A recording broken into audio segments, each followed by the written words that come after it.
1. What should a driver do before approaching a student stop? A. Turn off interior lights. B. Sound the horn twice. C. Activate amber warning lights. D. Change lane to the left. 2. When must the driver activate red warning lights? A.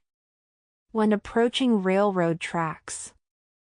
B. After opening the service door. C. Just before opening the door at a stop.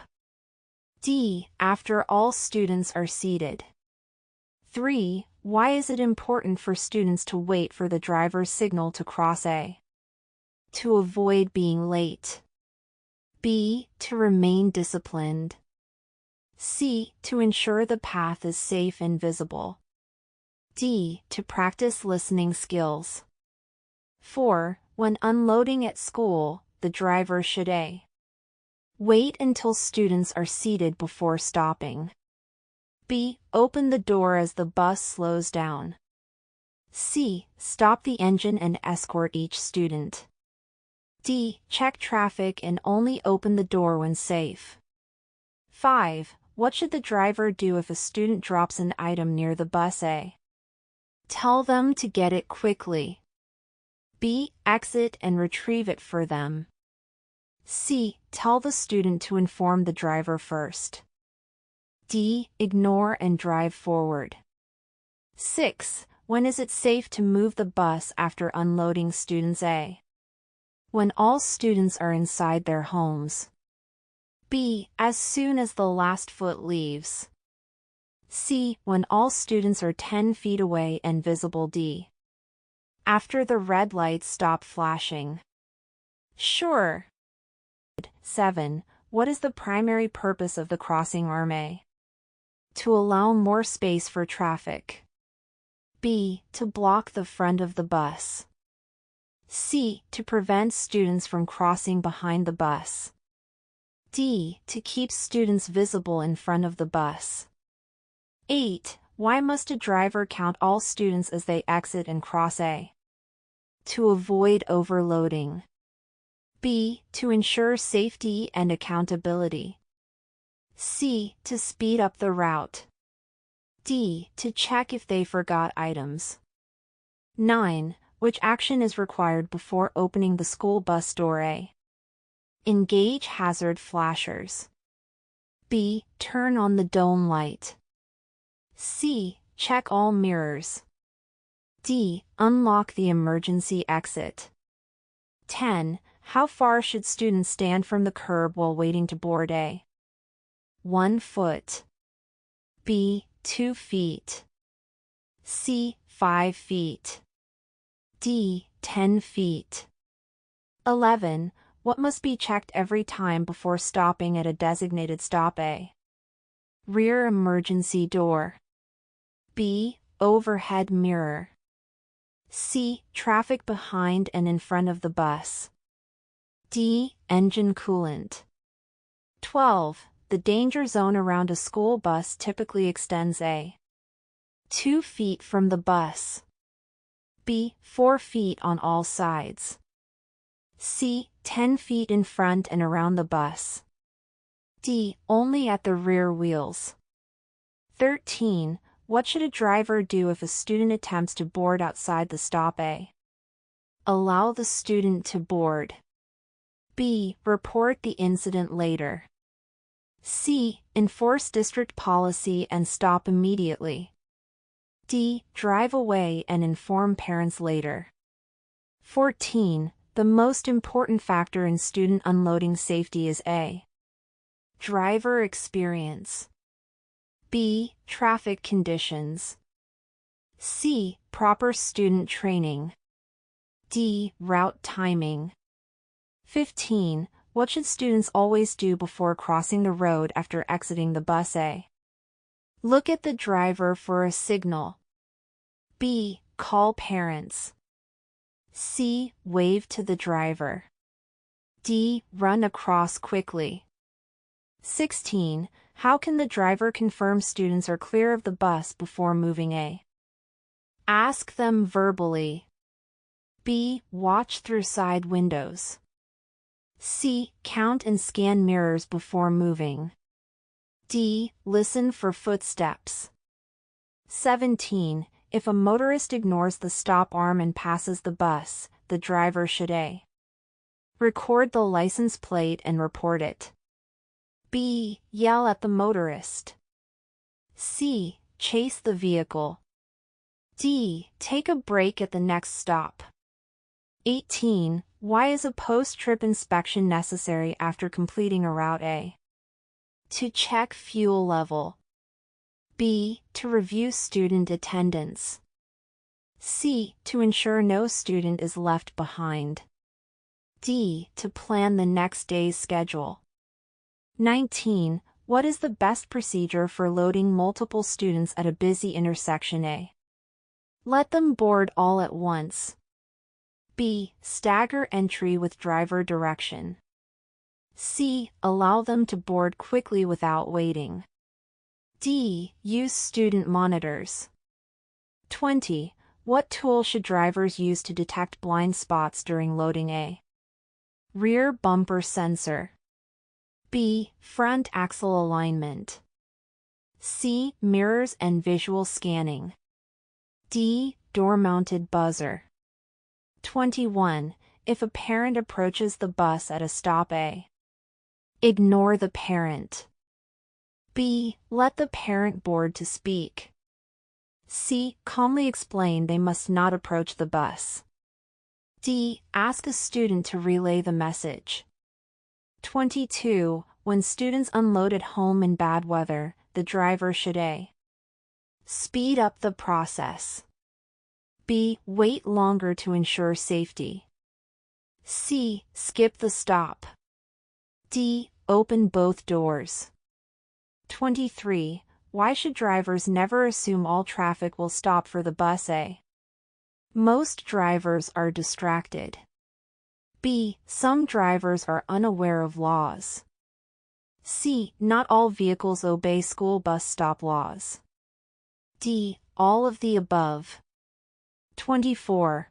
What is the proper way to ensure a student crossing is complete? A. Use the side mirror only. B. Wait until the student is out of view. C. Wait for student signal. D. Visually confirm from multiple mirrors. 25. If a student refuses to follow crossing procedures, A. Let them continue if it's clear. B. Report to school administration. C. Adjust the route to avoid that stop. D. Assign a seat in front. 26. What is the safest way to check behind the bus during unloading? A. Turn and look out the rear window. B. Use rearview camera. C. Use mirrors and walk around if needed. D. Honk the horn. 27. When should the stop arm be retracted? A. As soon as the last student exits. B. After scanning surroundings. C. When doors close. D. Once mirrors show no traffic or students. 28. How should the driver handle a stop with limited visibility? A. Skip the stop. B. Use an alternate safe location.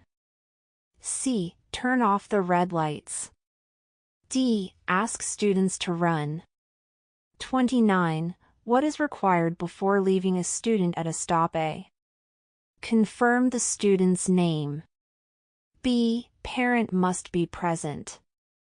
C. Student must be 10 years old.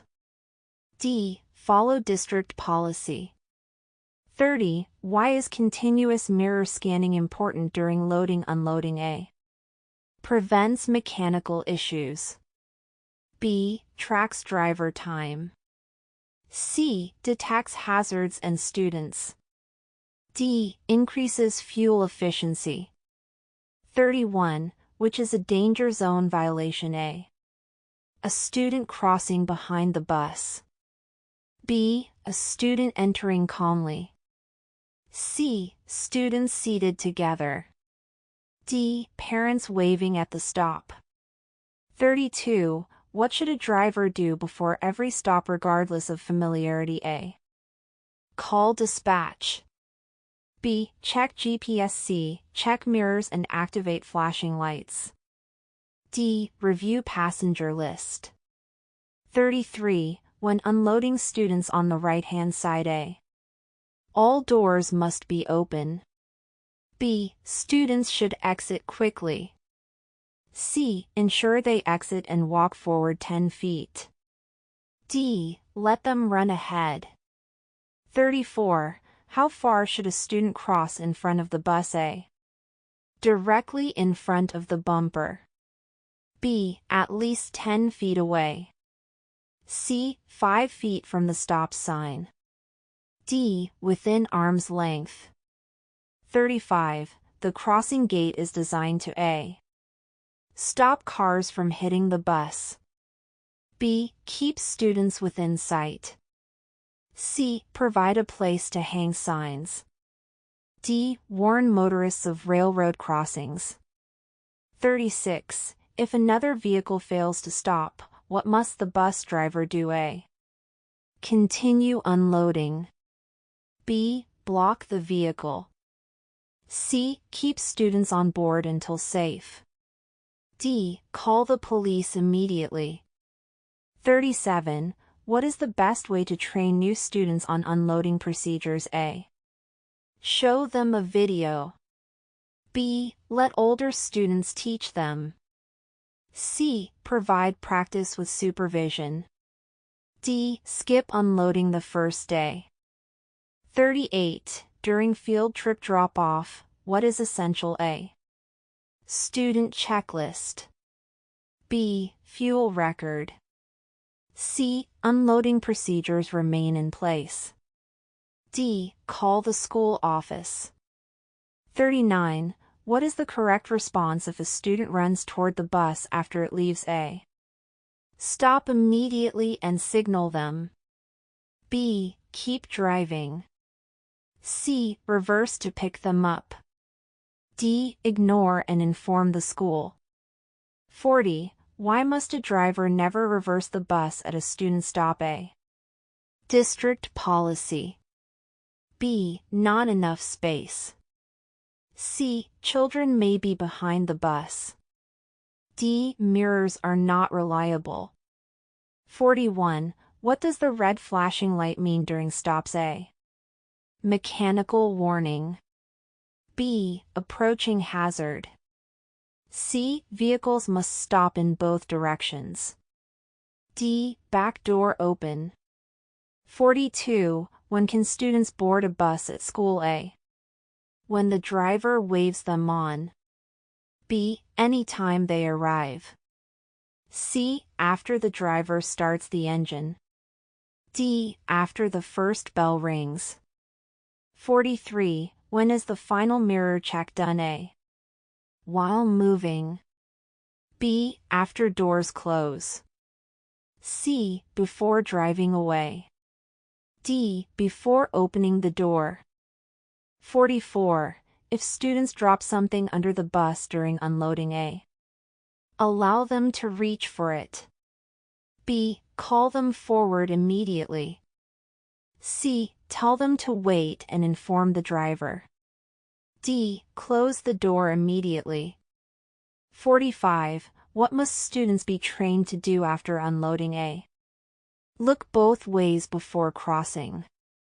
B. Enter the bus again. C. Call their parents from the stop. D. Wave to other students. 46. What must be done if a student is not at their stop when the bus arrives? A. Wait 5 minutes. B. Skip the stop. C. Notify the school and follow protocol. D. Turn around and try again. 47. The most dangerous area for students during unloading. A. Near the front bumper. B. Inside the aisle. C. Driver seat area. D. Engine compartment. 48. If visibility is obstructed during unloading. A. Use the horn continuously. B. Ask students to use back door. C. Wait until it clears or adjust the stop. D. Proceed with extra speed. 49. If the stop arm malfunctions, the driver should A. Use hand signals. B. Stop using red lights. C. Notify dispatch and use alternate signals. D. Skip all stops. 50. When arriving at a student stop early, A. Stop and wait at the location. B. Drive slowly to waste time. C. Wait nearby without flashing lights. D. Continue the route. 51. What is the correct procedure after unloading the last student? A. Turn off engine immediately. B. Drive away quickly. C. Complete a child check walkthrough. D. Turn on hazard lights. 52. When unloading at a group home or daycare, A. Let all children run together. B. Ask staff to guide students. C. Leave the children at the gate. D. Assign a student monitor. 53. Which item is mandatory during unloading supervision? A. Red safety flag. B. Clipboard for attendance. C. Working stop arm and lights. D. Extra pair of gloves. 54. How should drivers adapt unloading in winter weather? A. Move the stops closer. B. Unload faster than usual. C. Provide extra visibility and time. D. Avoid certain stops. 55. If a student is missing during unloading, A. Call 911. B. Notify school and dispatcher.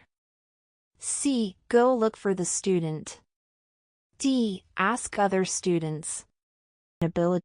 CDL School Bus Loading and Unloading Procedures Test. The CDL School Bus Loading and Unloading Procedures Test is designed to assess a bus driver's knowledge and ability to safely manage the boarding and departure of students. The test covers critical safety protocols, such as when to activate warning lights, the proper positioning of the bus, and ensuring student safety while crossing the street. It also evaluates the driver's ability to recognize potential hazards and make quick, decisive actions to prevent accidents. The test includes procedures for both loading and unloading students at designated stops, ensuring that drivers understand how to effectively monitor traffic, supervise students, and follow the necessary steps to prevent collisions or injuries.